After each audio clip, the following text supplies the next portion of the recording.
Already നമ്മൾ Canada nursing registration പ്രോസസ്സിന്റെ video upload ചെയ്തിരുന്നു. അടുത്തതായി GNMസിന് ബെസ്റ്റ് ഓപ്ഷനിൽ വരുന്ന ഒരു കൺട്രിയാണ് അയർലൻഡ്. ഇതുവരെ അയർലൻഡ് പ്രോസസ്സിനെ കുറിച്ച് അറിയാത്ത നഴ്സസിന് വേണ്ടിയാണ് നമ്മൾ ഈ വീഡിയോ അപ്ലോഡ് ചെയ്യുന്നത്. മെയിൻ ആയിട്ട് GNMസിന് വേണ്ടിയാണ് ഞാൻ ഈ ഡീറ്റെയിൽസ് പ്രൊവൈഡ് ചെയ്യുന്നത്. കാരണം പല കൺട്രീസിലും GNMസിനെ അക്സെപ്റ്റ് ചെയ്യാറില്ല. ഈ ഒരു എൻറ്റയർ പ്രോസസ്സ് ചെയ്യാനായിട്ട് ഏകദേശം ഒരു 4 to 6 months ടൈം മതിയാവും. ഏറ്റവും കുറഞ്ഞ കാലയളവിൽ നഴ്സിംഗ് രജിസ്ട്രേഷൻ പ്രോസസ്സ് ചെയ്യാൻ പറ്റുന്ന അല്ലെങ്കിൽ ആ ഒരു പ്രൊസീജിയറിന്റെ ഫസ്റ്റ് സ്റ്റേജ് കംപ്ലീറ്റ് ചെയ്യാൻ പറ്റുന്ന ഒരു കൺട്രിയാണ് അയർലൻഡ്. ഹായ് എവരിവൺ, ഇപ്പം നമ്മൾ ഡിസ്കസ് ചെയ്തുകൊണ്ടിരിക്കുന്നത് GNM നഴ്സിന് ഏതൊക്കെ കൺട്രീസിലാണ് രജിസ്റ്റേർഡ് നഴ്സായിട്ട് വർക്ക് ചെയ്യാൻ പറ്റുക അതിൻ്റെ ഓപ്ഷനെ കുറിച്ചാണ്. ഓൾറെഡി നമ്മൾ കാനഡ നഴ്സിംഗ് രജിസ്ട്രേഷൻ പ്രോസസ്സിന്റെ വീഡിയോ അപ്ലോഡ് ചെയ്തിരുന്നു.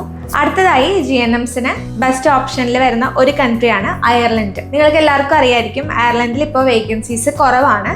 എന്നാലും ഇൻ ഫ്യൂച്ചർ അല്ലെങ്കിൽ വിത്തിൻ 2 years അയർലൻഡിൽ ഓപ്പണിങ്സ് വരുന്നുണ്ട്. നമ്മൾക്ക് തന്നെ ഇപ്പോൾ കറന്റ്ലി അയർലൻഡിലെ വേക്കൻസി ഉള്ളത് എൻഡോസ്കോപ്പി ഡിപ്പാർട്ട്മെന്റിലാണ്.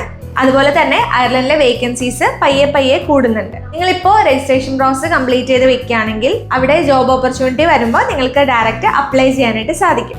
ഇതുവരെ അയർലൻഡ് പ്രോസസ്സിനെ കുറിച്ച് അറിയാത്ത നഴ്സസിന് വേണ്ടിയാണ് നമ്മൾ ഈ വീഡിയോ അപ്ലോഡ് ചെയ്യുന്നത്. മെയിൻ ആയിട്ട് GNMസിന് വേണ്ടിയാണ് ഞാൻ ഈ ഡീറ്റെയിൽസ് പ്രൊവൈഡ് ചെയ്യുന്നത്. കാരണം പല കൺട്രീസിലും GNMസിനെ അക്സെപ്റ്റ് ചെയ്യാറില്ല.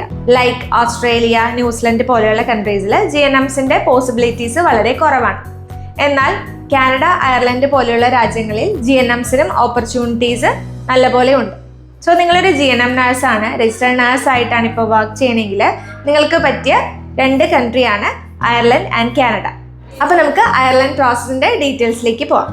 അയർലൻഡിൽ രജിസ്റ്റേർഡ് നഴ്സായി വർക്ക് ചെയ്യണമെങ്കിൽ നമ്മൾ അവിടുത്തെ ടെസ്റ്റോ അല്ലാന്നുണ്ടെങ്കിൽ കോഴ്സോ ചെയ്യേണ്ടതുണ്ട്. ഇന്ത്യയിൽ പഠിച്ച് വർക്ക് ചെയ്യുന്ന നഴ്സസ് ആണെങ്കിൽ നിങ്ങളുടെ ക്വാളിഫിക്കേഷൻ അയർലൻഡിലെ ക്വാളിഫിക്കേഷനും ആയിട്ട് കമ്പയർ ചെയ്ത് അതിൻ്റെ ഒരു എലിജിബിലിറ്റി പ്രോസസ്സ് ചെയ്യേണ്ടതുണ്ട്. എലിജിബിലിറ്റി കിട്ടിയതിന് ശേഷം മാത്രമാണ് നിങ്ങൾക്ക് അയർലൻഡ് പ്രോസസ്സിന്റെ രജിസ്ട്രേഷൻ കാര്യങ്ങൾ കംപ്ലീറ്റ് ചെയ്യാനായിട്ട് സാധിക്കുകയുള്ളൂ. ഫസ്റ്റത്തെ എലിജിബിലിറ്റി എന്ന് പറയുന്നത് തന്നെ ക്വാളിഫിക്കേഷൻ ആണ്. എലിജിബിലിറ്റി ചെക്ക് ചെയ്യുമ്പോൾ GNM ആണ്. നിങ്ങൾക്ക് ലാസ്റ്റ് 5 years എക്സ്പീരിയൻസ് ഉണ്ടെങ്കിൽ പ്രോസസ്സ് സ്റ്റാർട്ട് ചെയ്യാമെന്നാണ് അതിന്റെ മീനിങ്. എക്സ്പീരിയൻസ് നോക്കുമ്പോൾ ലാസ്റ്റ് 5 years ഒരു 1 year എങ്കിലും വർക്ക് എക്സ്പീരിയൻസ് ഉണ്ടായിരിക്കണം. ഇപ്പൊ സ്റ്റിൽ വർക്കിംഗ് ആയിട്ടുള്ള ആളുകളാണെങ്കിലും നിങ്ങൾക്കും അയർലൻഡ് രജിസ്ട്രേഷൻ പ്രോസസ്സ് ചെയ്യാവുന്നതാണ്. നിങ്ങളുടെ ക്വാളിഫിക്കേഷൻ അസസ് ചെയ്തതിന് ശേഷം വെരിഫിക്കേഷൻസ് വരുന്നുണ്ട്. കോളേജ്, കൗൺസിൽ, എംപ്ലോയർ വെരിഫിക്കേഷൻസ്, ഈ കാര്യങ്ങളൊക്കെ ചെയ്യേണ്ടതുണ്ട്. അതിനെല്ലാത്തിനും ഡെസ്മ ഇന്റർനാഷണൽ നിങ്ങളെ ഹെൽപ്പ് ചെയ്യുന്നതാണ്. വൺസ് നിങ്ങളുടെ വെരിഫിക്കേഷൻ പ്രോസസ്സ് കംപ്ലീറ്റ് ചെയ്ത് കഴിഞ്ഞാൽ ലാംഗ്വേജ് റിക്വയർമെന്റ് വരുന്നുണ്ട്. അയർലൻഡിലെ സ്കോർ വരുന്നത് 3 Bയും 1 C+ഉം ആണ്. നിങ്ങൾ OET ആണ് അറ്റൻഡ് ചെയ്യണമെങ്കിൽ ഏതെങ്കിലും 3 മൊഡ്യൂൾസിന് Bയും 1 C+ഉം ആണ് വേണ്ടത്. അതല്ല നിങ്ങൾ IELTS ആണ് അറ്റൻഡ് ചെയ്തതെങ്കിൽ ഏതെങ്കിലും 3 മൊഡ്യൂൾസിന് 7ഉം 1 മൊഡ്യൂളിന് 6.5 ആണെങ്കിൽ അയർലൻഡ് പ്രോസസ്സിന് നിങ്ങൾ എലിജിബിൾ ആണ്. വൺസ് സ്കോർ സബ്മിറ്റ് ചെയ്തതിന് ശേഷം നിങ്ങൾക്ക് കൺഫർമേഷൻ കിട്ടുന്നതാണ്. കൺഫർമേഷൻ എന്ന് പറയുമ്പോൾ എലിജിബിലിറ്റി, നിങ്ങൾ ആപ്റ്റിറ്റ്യൂഡ് ടെസ്റ്റ് ചെയ്യണോ അതല്ലെങ്കിൽ അഡാപ്റ്റേഷൻ കോഴ്സ് ചെയ്യണോ എന്നുള്ളത് ആ ഒരു സ്റ്റേജിലാണ് നിങ്ങൾക്ക് അറിയാനായിട്ട് സാധിക്കുക. സോ ഇതിനെ ഡിസിഷൻ ലെറ്റർ സ്റ്റേജ് എന്നാണ് പറയുന്നത്. ഈ ഒരു എൻറ്റയർ പ്രോസസ്സ് ചെയ്യാനായിട്ട് ഏകദേശം ഒരു 4 to 6 months ടൈം മതിയാവും. ഏറ്റവും കുറഞ്ഞ കാലയളവിൽ നഴ്സിംഗ് രജിസ്ട്രേഷൻ പ്രോസസ്സ് ചെയ്യാൻ പറ്റുന്ന അല്ലെങ്കിൽ ആ ഒരു പ്രൊസീജിയറിന്റെ ഫസ്റ്റ് സ്റ്റേജ് കംപ്ലീറ്റ് ചെയ്യാൻ പറ്റുന്ന ഒരു കൺട്രിയാണ് അയർലൻഡ്. വൺസ് നിങ്ങൾക്ക് ഡിസിഷൻ ലെറ്റർ കിട്ടിക്കഴിഞ്ഞാൽ നെക്സ്റ്റ് സ്റ്റെപ്പ് വരുന്നത് ജോബിന്റെ ആ ഒരു ഓപ്ഷനാണ്. ഡിസിഷൻ ലെറ്റർ കിട്ടിക്കഴിഞ്ഞാൽ നിങ്ങൾക്ക് പല ഡിപ്പാർട്ട്മെന്റിലേക്കുള്ള ജോബ് വേക്കൻസീസിന് വേണ്ടി അപ്ലൈ ചെയ്യാനായിട്ട് സാധിക്കും. ഈ ഒരു ടൈമിൽ എംപ്ലോയർ ആണ് നിങ്ങളെ അയർലൻഡിലേക്ക് കൊണ്ടുപോകാനായിട്ട് ഹെൽപ്പ് ചെയ്യുന്നത് അല്ലെങ്കിൽ അയർലൻഡിലേക്ക് മൈഗ്രേറ്റ് ചെയ്യാനായിട്ട് ഹെൽപ്പ് ചെയ്യുന്നത്. കറന്റ്ലി നമ്മൾക്ക് DL ഉള്ള കാൻഡിഡേറ്റ്സ് എൻഡോസ്കോപ്പി ഡിപ്പാർട്ട്മെന്റിൽ എക്സ്പീരിയൻസ് ഉണ്ടെങ്കിൽ നമ്മൾക്ക് വേക്കൻസീസ് ഉണ്ട്. ഇതുപോലെ പല ഡിപ്പാർട്ട്മെന്റിലും ഇടയ്ക്കിടയ്ക്ക് വേക്കൻസീസ് അവൈലബിൾ ആയിരിക്കും. വേക്കൻസി വരുന്നതനുസരിച്ചിട്ടാണ് നിങ്ങൾക്ക് ഇന്റർവ്യൂ കാര്യങ്ങളൊക്കെ അപ്ലൈ ചെയ്യാനായിട്ട് സാധിക്കുള്ളൂ.